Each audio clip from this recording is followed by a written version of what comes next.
8월달은 긍정과 성숙함이 충만한 달이라는 주제를 가지고 보내고 있습니다. 긍정과 성숙함이 충만하다는 것은 내가 불신앙과 부정적인 마음과 저주의 마음을 가지고 살아가는 것이 아니라 믿음으로 긍정적이고 축복의 마음을 가지고 살아가는 것을 의미합니다. 불신앙과 부정적인 마음을 가지고 살아가면 믿음과 관계없는 생활을 하게 됩니다. 믿음과 관계없는 생활을 하면 언행이 믿음과 관계없는 언행이 되어집니다. 가만히 보면 말도 믿음의 사람의 말과 안 믿는 사람의 말이 따로 있습니다. 오늘 일진이 안 좋다. 아침부터 재수가 없는 날이다.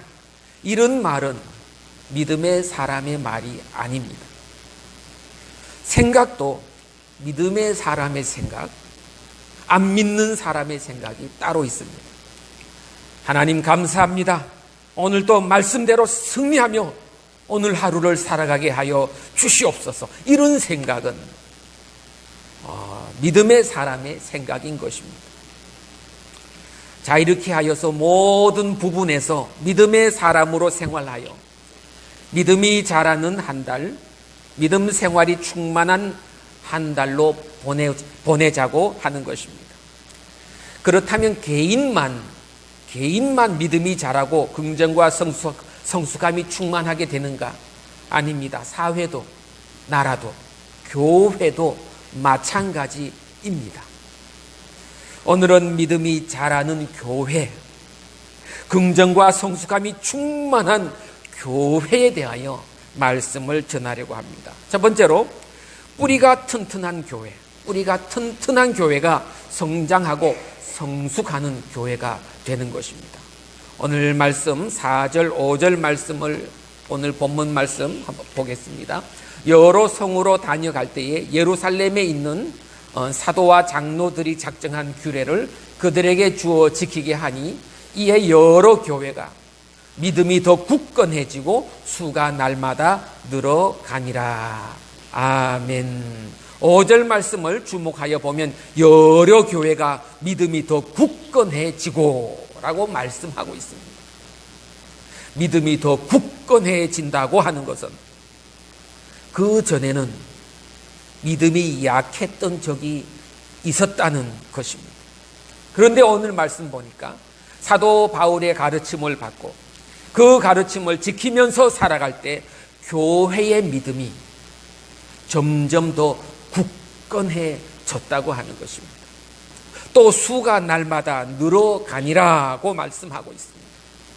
이것은 설명할 필요가 없습니다. 그 전에는 성도의 숫자가 적었는데 사도 바울의 가르침을 받고 그 가르침을 지키며 살아갈 때에 성도의 숫자가 점점 더 많아졌다고 하는 것입니다. 성장하고 성숙하는 교회는 믿음이 자라나고 숫자가 늘어나는 교회다. 그렇게 설명드릴 수 있겠습니다. 오늘날 교회들을 보면 믿음이 안 자라는 교회들도 있습니다. 디모데후서 4장 4절에는 말씀합니다. 또 그 귀를 진리에서 돌이켜 허탄한 이야기를 따르리라. 아멘. 믿음이 자라는 교회의 특징은 사도 바울이 전하는 하나님의 말씀을 받고 열심히 지키기를 힘썼는데, 믿음이 안 자라는 교회의 특징은 하나님의 말씀을 받는데 귀를 닫습니다. 반대로 성경 말씀이 아니라 다른 허탄한 이야기를 듣는 데에 귀를 쫑긋 세웁니다. 그리고 성경 말씀을 지키는 데 힘쓰는 것이 아니라 허탄한 이야기를 따르는 데 힘을 쓰게 되는 것입니다. 목사님 머리 스타일이 바뀌었습니다. 가림마가 2대8이 아니라 3대7로 바뀐 것 같습니다. 목사님이 왜 가르마를 3대7로 탔을까요? 허탄한데 귀를 쫑긋 세웁니다. 아무개 집사님이 빨간 옷을 입고 왔습니다. 왜 빨간 옷을 입고 왔을까요? 허탄한데 귀를 쫑긋 세웁니다. 저도 머리가 빠지다 보니 머리카락이 덜 빠지라고 가리마를 약간 왔다 갔다 합니다. 패션은 인격의 완성이라고 하는데 더 젊어지려고, 덜 젊어 보이려고 빨간 옷을 입을 수도 있지 않겠습니까? 하지만 그런데 귀가 쫑긋해집니다. 그런데요, 그래요? 그럴 수가 있을까요? 소문이 대문이 되고 나중에는 온통 허탄한 소문과 이야기로 교회가 가득하게 되어집니다. 내 아버지의 집은 기도하는 집인데 기도 제목을 나누는 것보다, 기도하는 것보다, 찬송하는 것보다, 성경 읽는 것보다가 사람의 말에 귀를 쫑긋하고 허탄한데 관심을 막 가지는 것입니다. 그러면 진리에서 벗어나고 진리를 놓치게 되는 것입니다. 오늘 본문 말씀 보니까 디모데는 2절 말씀에 보니까 믿음이 칭찬받는 사람이었다라고 말씀하고 있습니다. 믿음이 좋았어. 루스드라와 이고니온의 성도들에게 칭찬을 받았습니다. 그러니까 사람들이 청거를 합니다. 바울 사도님, 디모데는 믿음이 좋은 청년인데 전도 여행에 데리고 가십시오. 앞으로 공부를 시켜서 믿음의 큰 제목이 되도록 하여 주십시오. 내가 사도 바울 옆에 있다면 디모데에 대하여 어떻게 말해 주시겠습니까? 저는 디모데를 적극 추천합니다. 이렇게 이야기를 하지 않겠습니까? 그런데 3절 말씀 보니까 전혀 다른 눈으로 디모데를 바라보는 사람들이 있었습니다. 바로 유대인들입니다. 유대인들은 허탄한데 귀를 쫑긋 세우고 허탄한데 눈을 큼지막하게 떴습니다. 1절 말씀 보니까 디모데는 어머니가 유대인입니다. 그런데 아버지는 헬라인입니다. 그러면 반은 유대인이고 반은 헬라인이니까 유대인이라고 해야 되겠습니까? 유대인이 아니라고 해야 되겠습니까?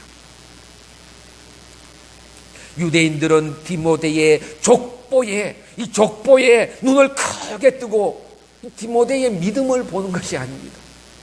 주변에서 다 칭찬받고 주변에서 다 인정받는데 그런 거 저런 거 없습니다. 믿음 이런 거 안 봅니다. 디모데의 족보에 눈을 크게 뜨고 보는 것입니다. 그러면서 유대인은 할례를 하고 율법을 지켜야 되는데 디모데는 반만 유대인인데 율법을 지키나 안 지키나 쑥덕쑥덕 소문을 내는 것입니다. 그러면서 복음을 회방합니다. 사도 바울은 유대인인데 디모데는 반만 유대인인데 그러면 유대인이 이방인을 데리고 가면 율법을 어기는 것이 아닌가? 유대인은 믿음이 성장하는 것이 아니라 믿음의 꼬투리를 잡고 믿음을 끌어내리는 데 힘을 쏟고 있었던 것입니다. 디모데전서 6장 4절 5절에는 말씀합니다. 그는 교만하여 아무것도 알지 못하고 변론과 언쟁을 좋아하는 자니 이로써 투기와 분쟁과 비방과 악한 생각이 나며 마음이 부패하여지고 진리를 잃어버려 경건을 이익의 방도로 생각하는 자들의 다툼이 일어나느니라. 아멘. 교만과 투기와 비방과 언쟁과 분쟁과 이런 것들은 진리를 잃어버리는 것이죠. 경건에서 멀어지는 것이며 그 결과는 다툼이 일어나는 것이라고 분명히 말씀하고 있는 것입니다. 이런 현상이 유대인들에게 나타났던 것입니다. 그럴 때 사도 바울은 결단을 하였습니다. 사도 바울은 교회가 부흥하고 성장하게 하기 위하여 디모데에 대한 소문을 잠재우려고 할 수 없이 디모데를 데려다가 할례를 행하고, 디모데가 율법을 철저하게 지키니 유대인이 맞다라고 보여주면서 디모데를 데리고 출발하였던 것입니다. 믿음이 굳건하다고 하는 것은 허탄한데 눈을 크게 뜨지 않고 허탄한데 귀를 쫑긋하지 않은 성숙한 믿음을 뜻하는 것입니다. 나무에 비유하자면 뿌리가 튼튼하다고 할 수 있겠습니다. 허탄한 바람이 불어도 흔들리지 않습니다. 오직 열매를 맺기 위하여 힘쓰는 나무입니다. 이렇게 되면 성숙하는 교회가 될 수 있다고 하는 것입니다. 두 번째로, 잔뿌리가 많은 교회가 성장하고 성숙합니다. 어떤 아저씨가 길을 걷다가 멈추어 서서 주머니를 만집니다. 그러다가 어색하게 말을 합니다. 핸드폰을 차에 놓고 온 모양이다. 그러자 옆에 있던 아주머니가 말합니다. 차에 있으면 다행이게. 항상 신경을 안 쓰고 잊어버린 핸드폰이 몇 개인지 몰라. 제가 그 모습을 보고, 제가 직접 봤습니다. 그 모습을 보고 아저씨는 핸드폰에 신경을 쓰고 아주머니는 말씨에 신경을 쓰면 저 가정은 행복한 가정이 되겠다라고 생각을 하였습니다. 교회도 성장하고 성숙하고 긍정적이고 행복이 충만한 교회가 있습니다. 바로 잔뿌리가 많은 교회, 잔뿌리가 많은 교회가 성장하고 성숙하게 되는 것입니다. 오늘 말씀에 보면 사도 바울은 디모데를 받아들이는데 힘을 썼습니다. 유대인들의 회방이 있었습니다. 디모데에게도 결격 사유가 있었습니다. 하지만 사도 바울은 망설이지 않았습니다. 오히려 열심을 다하여 디모데를 제자로 받아들였습니다. 고린도전서 1장 26절 27절에는 이렇게 말씀합니다. 형제들아, 너희를 부르심을 보라. 육체를 따라 지혜로운 자가 많지 아니하며 능한 자가 많지 아니하며 문벌 좋은 자가 많지 아니하도다.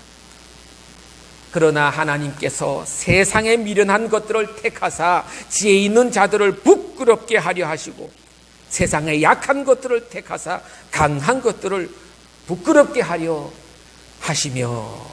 아멘.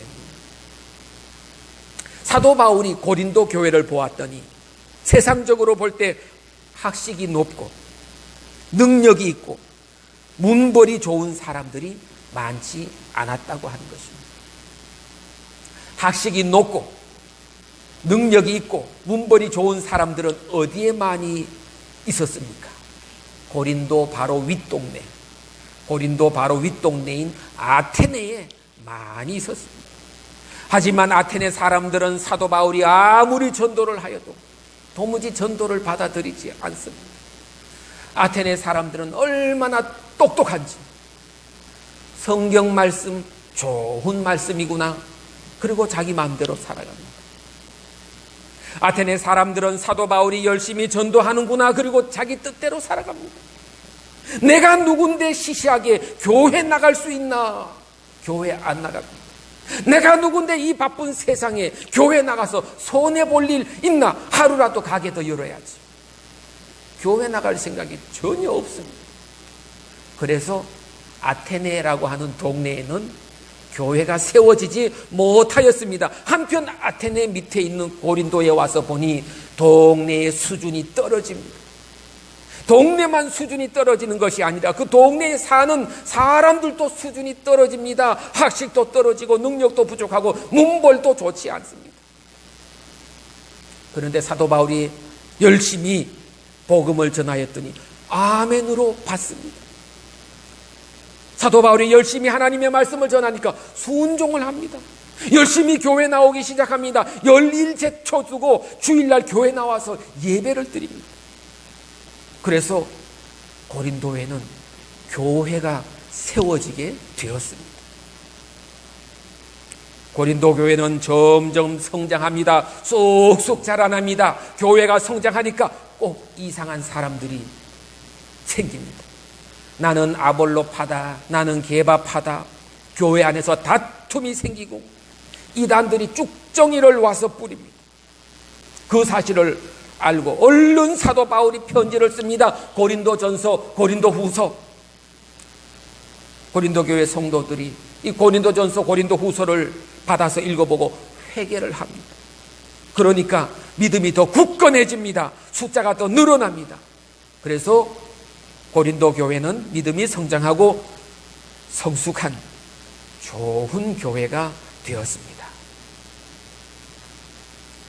어떤 교회는 너무 양반들만 있는 교회가 있습니다.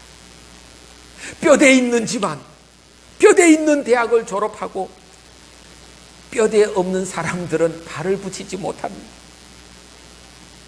그러다 보니 뼈대 있는 사람 몇 명만 덩그러니 앉아 있습니다. 어떤 교회에 가보면 무언가 촌스럽습니다. 수준이 낮습니다. 하지만 수준이 낮아서 그런지 문턱도 낮습니다. 사람들이 아무나 자꾸 들어옵니다. 어머니는 믿음이 좋고 아버지는 믿음이 없는 짝가정도 괜찮습니다. 학식이 부족해도 문벌이 부족해도 수준이 낮아도 괜찮습니다. 수준 낮은 사람들이 마구마구 몰려와서 와글와글 모여 있습니다. 아무리 나무가 커도 큰 뿌리 하나만 덜렁 있으면 버틸 재간이 없습니다. 잔뿌리에는 힘이 없습니다. 잔뿌리는 큰 뿌리 옆에서 그냥 달려있는 것 같습니다. 하지만 큰 뿌리 옆에 잔뿌리가 많이 생길 때 그 나무는 진짜 뿌리를 내리는 것이 아니겠습니까? 이 교회도 마찬가지입니다. 잔뿌리가 많은 교회, 잔뿌리가 많이 돋아나는 교회가 성장하고 성숙한 교회가 되어지는 것입니다. 그렇다면 세 번째로 어떻게 하면 잔뿌리가 많이 돋아날 수 있겠습니까? 오늘 본문 사도 바울의 전도 활동에서 정답을 발견할 수 있습니다. 한번 따라해 보겠습니다. 잔뿌리가 많은 교회가 성장하는 교회, 성숙한 교회가 됩니다. 한 번만 더 해보겠습니다. 잔뿌리가 많은 교회가 성장하고 성숙하는 교회가 됩니다. 네, 감사합니다. 사도 바울이 전도 활동을 하는데 디모데는 믿음이 좋습니다. 하지만 디모데의 아버지는 헬라인입니다. 디모데를 데리고 가면 계속해서 디모데는 유대인이다 아니다 논쟁이 발생할 수 있습니다.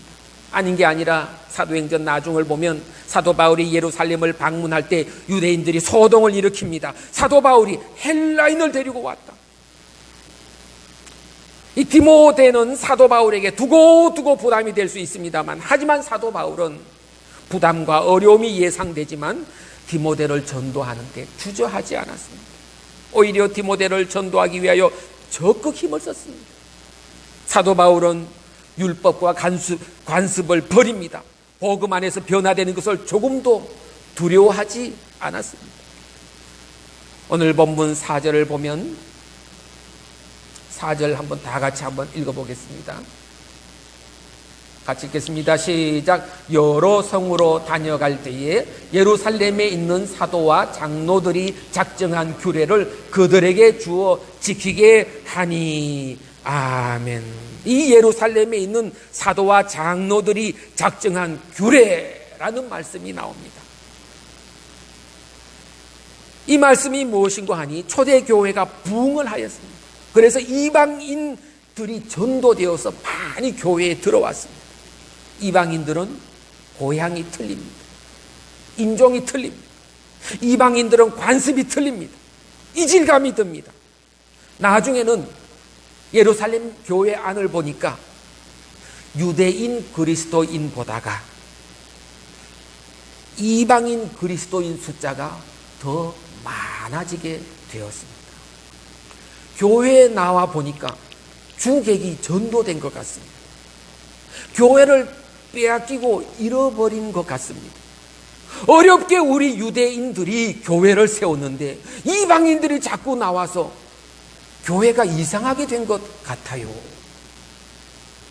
그럴 때 오늘 본문 앞장, 그러니까 오늘 본문이 16장인데 바로 앞장 사도행전 15장에서 사도들과 장로들이 기도를 하면서 고민을 하게 됩니다. 철저하게 교회의 문턱을 높여서 율법을 지키게 하도록 하여 이방인 그리스도인들이 교회에 못 나오게 할 것인가? 아니면 교회의 문턱을 낮추고 유대인 그리스도인들이 오히려 변하여서 이방인 그리스도인을 포용할 것인가? 어렵게 기도하면서 결론을 내리게 되었습니다. 이방인 그리스도인은 우상의 더러운 것과 음행과 목매어 죽인 것과 피를 멀리하게 하고 복음 안에서 예수님의 사랑의 법으로 살아가게 합시다. 오히려 유대인 그리스도인이 변하여 이방인 그리스도인을 포용하기로 하였던 것입니다. 초대교회는 오픈마인드가 되어 열린 마음이 되어 이방인을 포용하기 위하여 적극적으로 변화하기로 힘썼던 것입니다. 내가 변화하고 문턱을 낮추고 오히려 열심히 섬길 준비를 하였던 것입니다. 이 사실을 사도 바울이 여러 교회에 전하여 지키게 하였고, 사도 바울은 스스로도 그래서 디모데를 제자로 받아들였고, 그럴 때 교회들은 점점 믿음이 더 굳건하여져서 수가 날마다 늘어가는 역사가 일어나게 되었던 것입니다. 카톨릭을 왜 구교라고 부르는 것입니까? 카톨릭은 옛날 교회, 구교라고 부르는 것은 옛날 관습, 옛날 문화를 가지고 있기 때문이 아니겠습니까? 하지만 이제는 카톨릭이 깨닫고 얼마나 더 우리보다가 변하려고 노력을 하는지 모릅니다. 무슨 일만 생기면 우리 신교보다 더 열심히 쫓아다닙니다. 새로운 것도 더 열심히 받아들입니다. 그래서 우상의 것도 받아들이고 우상 제사장들과도 교류를 하려고 해서 문제입니다만, 그래서 우리는 철저하게 복음 안에서 예수님의 말씀을 쫓으면서 이 오픈 마인드, 열린 마음으로 문턱을 낮추고 변화되고 겸손하게 섬길 준비가 되어야 하겠습니다. 그럴 때 디모데와 같은 잔뿌리들이 무성하게 나서 초대교회처럼 굳건하게 세워지는 역사가 일어나게 되는 것입니다. 말씀을 정리합니다.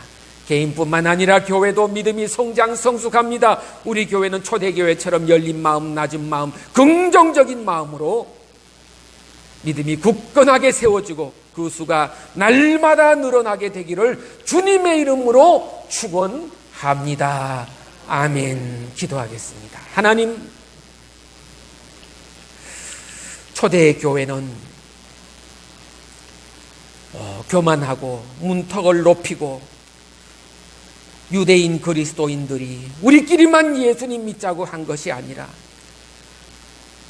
예수님의 십자가를 생각하면서 오히려 겸손하게 문턱을 낮추고 이방인 그리스도인을 받아들이기에 열린 마음으로 더욱 힘쓰며 겸손하게